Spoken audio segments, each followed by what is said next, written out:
Hi, this is Scott Garibay, and today we're going to talk about Dungeons & Dragons 5th Edition, and we're going to talk about the Legend of Vox Machina, the brand new Amazon streamer show. Excuse me. And we're also going to talk about Grace Randolph. And Grace Randolph is a movie reviewer. I think she's the best movie reviewer on the planet. And we're going to talk about Grace Randolph talking about Legends of Vox Machina. So let's go ahead and jump into this. Excuse me. All right, so let me talk about Grace Randolph a little bit. Well, actually, let me talk about what's happening here. So this is great. So Grace Randolph just was sent 6 episodes ahead of the show. So she's getting early access to the show because she's a real movie reviewer, right? And, you know, and actually movie reviewers are getting a lot of small screen content right now because everybody's like, do movies exist? And the answer is Spider-Man and nothing else, right? Like, you know, so that's pretty much what's happening. So basically, Grace Randolph was given early access to Legends of Vox Machina. Now, Legends of Vox Machina, and this is shocking, this was said by Grace Randolph, is a Dungeons & Dragons show, right? And she's right. Like, that's an interesting topic. But let me get all the way there on my talk about Grace Randolph first. So, Grace Randolph is a real movie reviewer. She is not a Dungeons & Dragons person in any way. I don't think she's ever played the game. And she is fully aware of Dungeons & Dragons. And the reason why is you cannot watch movies and television and not know about Dungeons & Dragons, because Dungeons & Dragons is named, and no other tabletop roleplay game in the world is name dropped constantly. I've been watching Peacemaker over on HBO Max with John Cena. It was put out by James Gunn. I am surprised how much I'm enjoying that show. It's very good, and Dungeons & Dragons was name dropped in Peacemaker. I would say like a ton of shows name drop, you know, right now continue to name drop Dungeons & Dragons. Like, and I would even say that the references to Dungeons & Dragons in television shows, in small screen shows, because television is kind of an irrelevant term now, but Dungeons & Dragons in small screen shows it's like a drumbeat. Like, I think it might be easier to simply list the shows that don't name drop it. Like, it's virtually everything now. It's pretty crazy. Now, maybe I just see it that way because I'm picking shows that are likely to name drop it. You know, it's subconsciously, right? You know, I did not expect Peacemaker to be like Dungeons and Dragons, right? Like, you know, it's crazy. So anyway, so Grace Randolph got early access to Legends of Vox Machina, and so this is a cultural collision for me, right? This is 2 things I really like that almost never cross, that are crossing right now. So Grace Randolph is my favorite movie reviewer in the world. If you've listened to this channel for long, you've heard me say her name. She's absolutely fantastic. She is close to 1 million subs. I think it's been like a year. She cannot go over 1 million. I don't know why. I wish she could. She certainly deserves it. I watch literally everything she does, every YouTube video she does. And in addition to that, she's the only person on YouTube I do this for, but I actually support her, and I'm like, YouTube has its own like Patreon. It's not Patreon, but it's like, hey, you know, YouTube Club, right? And so I give her like $5 a month because, you know, like, she makes content that I absolutely, it's gold content for me, right? Now, Grace is a very major influencer on my Dungeons & Dragons commentary. And the reason why was Grace really taught me about commentary the following thing. One, when you commentate on a thing, you need to, like, so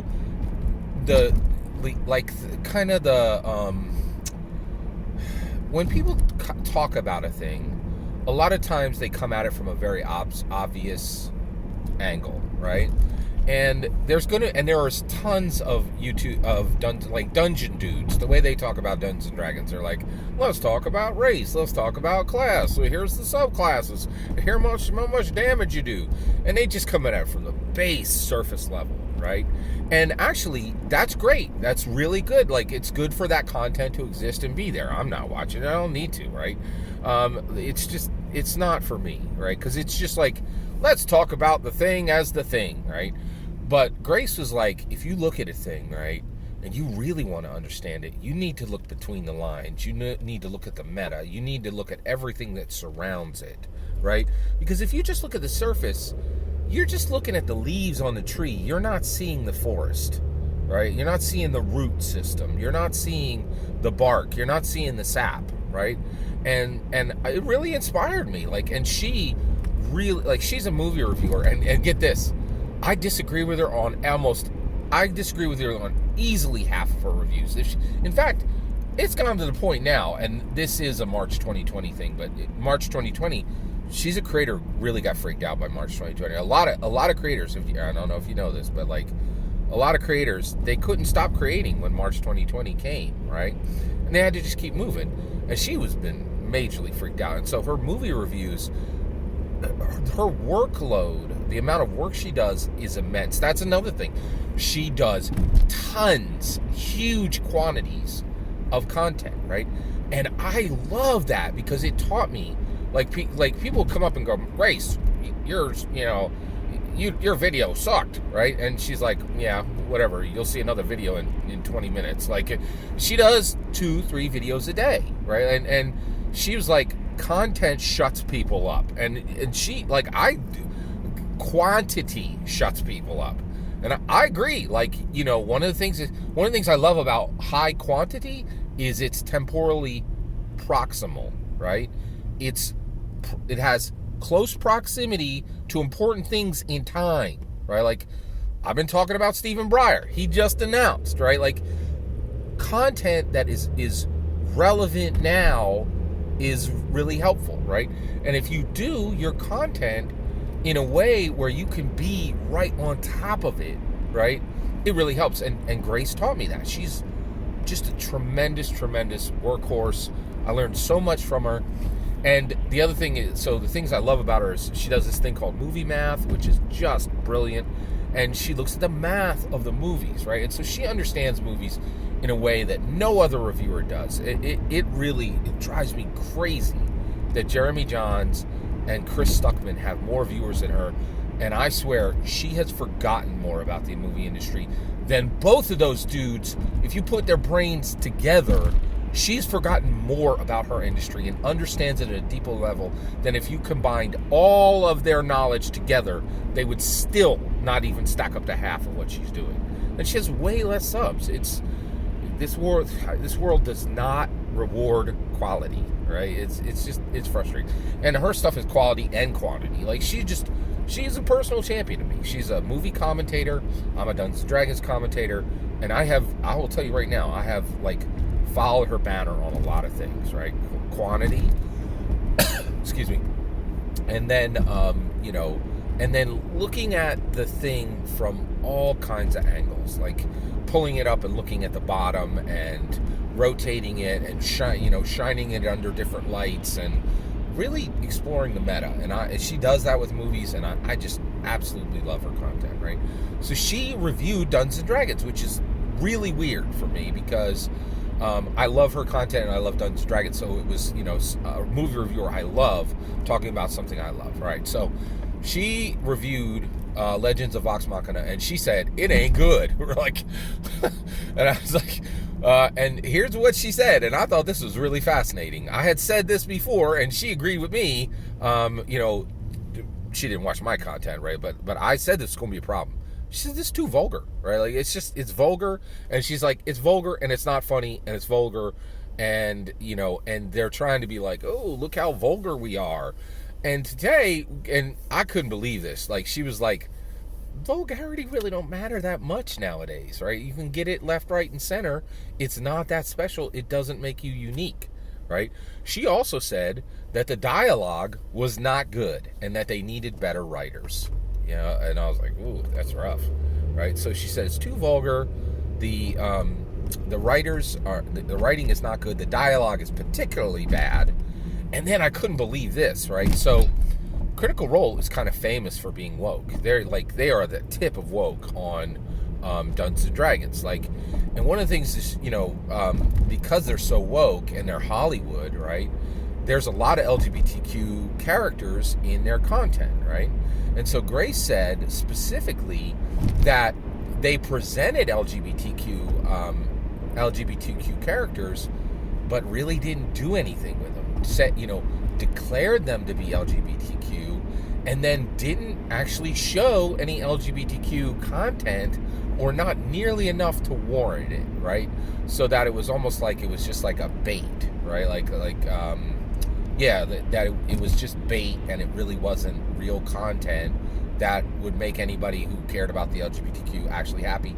And she even said beyond that, because Hollywood loves, LGBTQ content so much, and they put it in so many things, what was seen here was bog standard LGBTQ content. Like, it wasn't even surprising, or it seemed to be there and not really have anything relevant to say, like that they were. And I was like, holy cows, man. Like, she's saying almost, it sounded like she was, to me, like she was saying this is performative wokeness, which I was like, wow, right? So she had a lot of very harsh things to say about the show. Now I'll tell you what she said on the good side. The one good thing that she said is she got six episodes, and because she likes genre animation, and what she means by that is fantasy or sci-fi animation, she is going to watch the other 6, right? So even though she said all these 3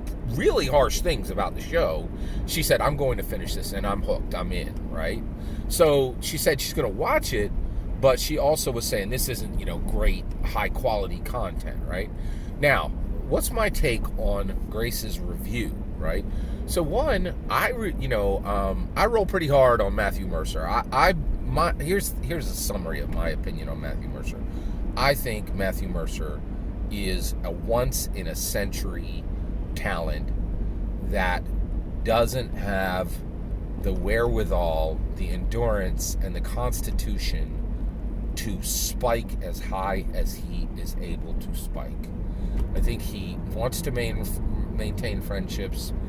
He doesn't want to push people around him, and he doesn't want to be personally uncomfortable. And I think that's a waste, because I really think if he was willing to push and willing to take some discomfort, he could surpass Gygax. I truly believe that. But he lacks grit. That is the only thing Mercer lacks. He's got talent. He's got an excess of talent, right? But he has a dearth of grit, and it's really, really sad. So I see this person, and I'm like, you could. I'll say this right now. I think Matthew Mercer is the only person on the planet who could surpass Gygax now if they chose to. And he just doesn't have the grit. He doesn't have the willingness to do the things to drive true execution, right? I think I agree with Grace, and I've said this before. It was a critical mistake to make this rated R. Absolutely critical, right? Absolutely critical mistake.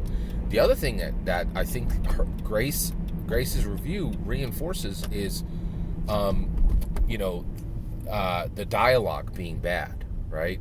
And the lack of quality. I don't think that comes from Mercer. I really think one of the biggest things is Mercer has to carry critical role, and he has to carry them all. He has to carry Laura Bailey, Marisha Ray, Travis Willingham.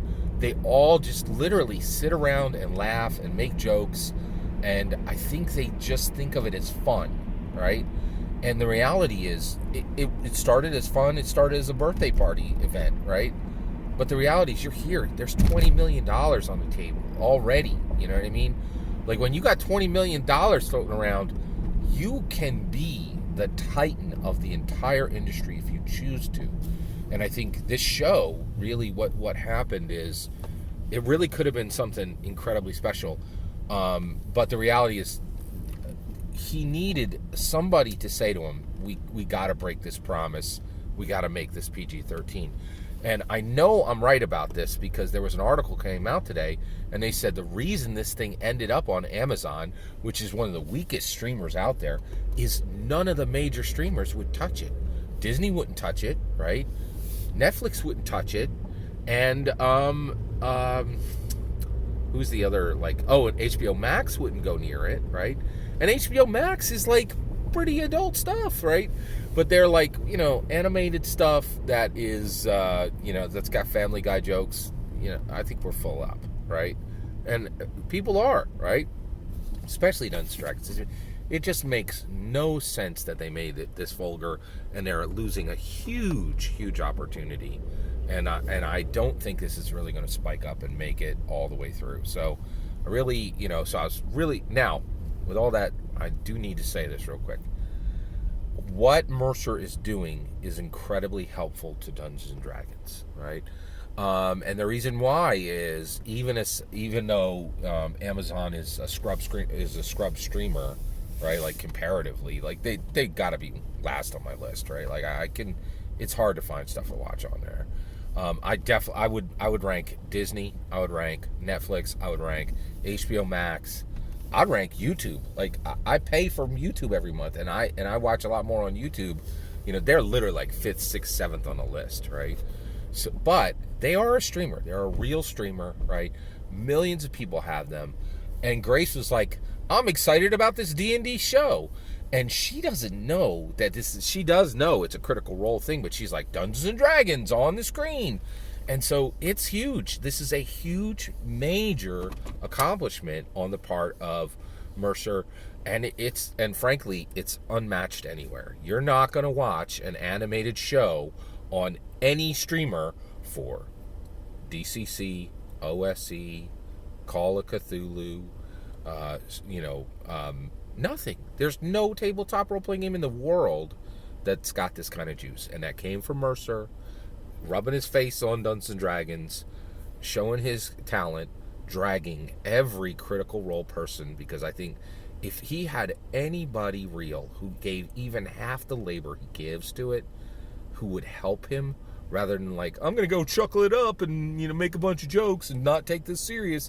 If he had any real help, I think like this could have been as big as Avatar, right? Like on Netflix, but he just doesn't, right? Like, and I think he's so talented and so capable and doing so much carrying. It's frustrating. That's my opinion. What do you think? Are you excited for this Legends of Vox Machina? Do you agree with Grace that the vulgarity was a real problem? Love to hear your thoughts. Let me know in the comments below. Please consider liking and subscribing. Have a wonderful millennium.